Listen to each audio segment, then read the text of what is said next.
Hey, YouTube, it's Lori. Go entertain yourself on YouTube.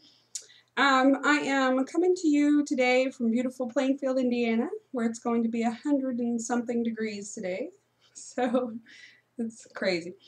I wanted to make a video today, because I am, I'm ill. I always turn to my video camera when I get sick.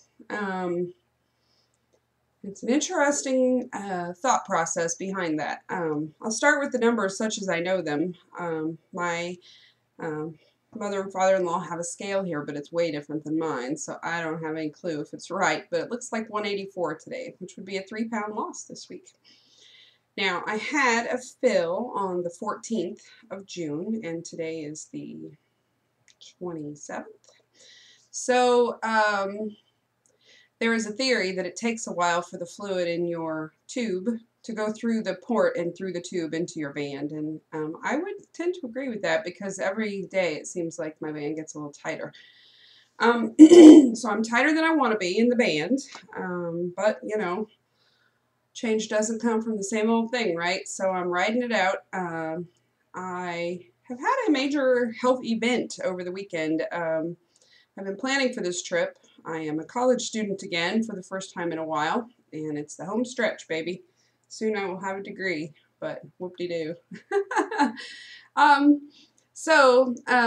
reason for whoop-de-doo is that it has taken me 24 years. The shine is off of it. I am not going to walk in ceremonies. I am not going to make a stink about it. I don't want you to congratulate me. It took 24 years.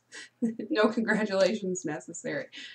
So, I want to talk about this health event, though, because it's an interesting sort of epiphany that I have had about the band and my use of it. I went to a movie on Saturday night with my husband back in Michigan, and I ate just a little bit of popcorn. I've been very tight, so I am careful about what I eat just the last couple weeks. And so, during the movie, not to be too graphic, right, Exit Melanie, it's all about the poop, y'all. I was at the movies, and I said to him, I went to the bathroom today, and I pushed too hard. I think I pulled something.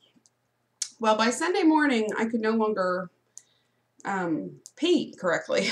So I'm like, great. So I went to urgent care and sent the family to church, and the urgent care doctor said, you don't have a bladder infection or a kidney infection, which I've never had one of those either, so I didn't know what it was. And he sent me to the ER and said, you might have a diverticulitis, which you can Google it. It's graphic and detailed, but the long and the short of it is you get pockets on your colon that can get inflamed or infected, and you get that from a couple things. One is pushing too hard when you go to the bathroom. Now, I'm not conducting a formal survey, but I am interested to know, or well, let me just share with you. I don't want you to write me about your poop habits. What I want to say is, if you go to the bathroom and you push like crazy, that is going to catch up with you eventually. If you hope to live to 100, by about 41, which is my age, you might notice some problems in your colon if you do that. So stop that. Eat lots of fiber. That's the other thing. Apparently a low fiber diet is the primary cause of this illness. So I've been doing a little reading. I've read a medical journal report about it online, and what's difficult for me about this issue is, okay, on Sunday I got diagnosed with diverticulitis. All right, I have the same kind of disease that 70-year-olds get, but, and that's true, because in the medical journal it said 30% of the cases of diagnosed diverticulitis are in people under the age of 50. Only 30%, that's a third, and I'm 41. So I have to figure that number is even a little lower for me because of my young age. So anyway, I'm really cranky about this. The other thing that's bothering me about it is that, well, two things. One is it will never go away. Once you have these pockets on your colon, you have them for the rest of your life, and your diet changes. Now, I had surgery that included a lot of diet changes already. So I cannot keep whittling away at the list too much of what I like to eat or can eat. And So that's one thing that's bothering me, is that it will never go away. Secondly, and I have to manage it now.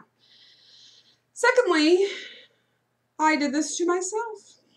I would say before I had surgery that I had a varied diet. It just contained way too much sugar and fat. Yeah, and calories. And now, since surgery, I follow the rules. I would have told you that I generally follow the rules. Protein first. But the fact is that I've come to two conclusions. Well, after they diagnosed me, I was cranky and in denial, and I said, well, my surgery did this because they want you to eat all that protein, and I have focused on protein, and I don't eat enough fiber, and therefore the diet that is required with my surgery has caused me a problem. My husband rapidly pointed out to me, Lori, if you go back to your instructions post-surgery, you will see that it invites you to eat fruits with digestible peels, raw vegetables and fruits, high fiber cereal, bars with fiber, brown rice, grains. I did not make time for that in my diet. And so he made the point that the surgery did not fail me. I failed it. And that is true. That is absolutely true. Because probably the most fiber I get in my diet is from maybe beans and chili or bean soup. And I used to eat a lot more beans at the beginning of this surgery than I do now. Well, this week. I'll tell you about that in a minute.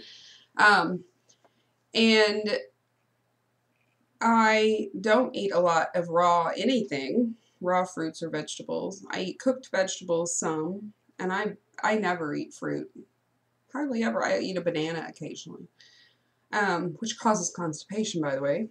So I'm just like, okay, he's right. He is absolutely right.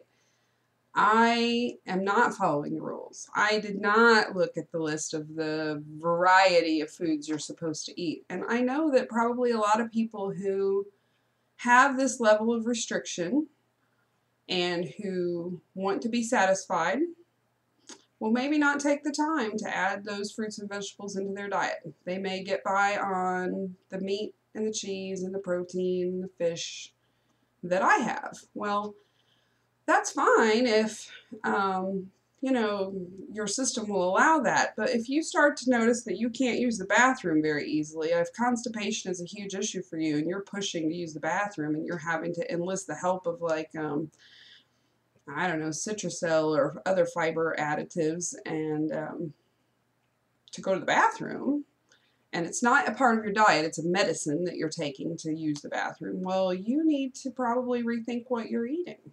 Or not rethink it, just add to it. Make time, eat an apple, eat something that's got some fiber in it. Eat an orange with peels, with the skin, not the skin, but the orange fibers around the sections. I mean, those things really do help clean out your colon. Graphic, I know, I'm sorry. But, so, this happened Sunday. Now, I was supposed to leave Monday night to come on this trip. So, my revelation about the fact that I have given myself a dread disease that will never go away came on Monday. Also on Monday, I found out they canceled my class in Indianapolis. So I had to sign up for a whole different class, which is fine. It's fine. Worked out. I got a different class, and it's fine. So I am a new college student. I am taking fistfuls of antibiotics. Several doctors recommended that I not leave town, but I did, because you can perforate your bowel and get something called peritonitis, which can kill you. And so that's why the urgent care guy rushed me off to the ER, and that's why the ER said you want to be admitted and given antibiotics by IV. And that's why they made me go see another doctor on Monday, my family doctor, to make sure he told me not to come on this trip. And so I've been very careful on this trip. I'm not eating anything out of the ordinary for the curative time. There's a period of time after you have inflammation that you cannot eat much of anything. I'm really on fluids. I can eat like really plain things. I can no longer, because of this thing, ever again eat popcorn, nuts, fruits with tiny seeds. That means no strawberries, no raspberries, no blueberries. Yeah. Can you imagine? Um, the long-term issue with this is that you can get inflammation again, and you can have a situation where if you have yourself in the hospital with an infection in your colon often enough, they will resection your colon and take a piece of it out. If they have to take enough of it out, you get a colostomy bag. So this is not a small thing. And I'm really, really, really heartbroken that this has happened to me. But I'm taking ownership of it. I wanted to put this off on my surgery. And honestly, Wendy came up on Facebook, Banded Wendy, and said she's tired of all this negative press for the lap band, and I was about to contribute to that negative press, I have to say, for a day. For one day, I felt like, man, this thing is failing me. But it's not true. I failed me. Get your fluids in. Get your fiber in. Do it. Just do it. So that's that. That's my lesson learned for the week. When you think your surgery's doing you wrong, you need to get your instructions out and read them. I have a whole book of stuff at home, and I don't look at it very often. And I'm losing weight. I've lost 3 pounds. Oh, yes. My doctor on Monday said I can't get on a treadmill either for 3 weeks and run. I can walk only. So they're taking this very seriously, the not causing a perforation in my bowel. This is very important to me. I need my bowel to work properly, so I am not going to do anything to compromise it. So right now the diet is very much protein shakes and pudding and yogurt and soup, and that's fine with me. That's fine. So the other thing I want to talk about, and I'm going to be brief because I know this is getting quite long, 12 minutes, I never make a 12-minute video, is that I'm having lunch today with a friend at a restaurant who is interested in talking about the pros and cons of a lap band. Now, talk about a reality check, because here I am, just in the last couple days. Today is only Thursday, and on Sunday and Monday I was all, boo, lap band, and now I'm going to go rally for the lap band, and I am. I am not sorry I had this surgery. It's interesting to me that people are turning to me with questions, because I represent this thing in all its glory, and the good and the bad. And so I am happy to have lunch with her. I am thrilled, in fact, to see her. I haven't seen her in years. And so she has turned to me, and I'm just really excited to help her out with this. So I'm going to attempt to put this video online and see what y'all have to say. Eat your fiber and have a great week. Bye.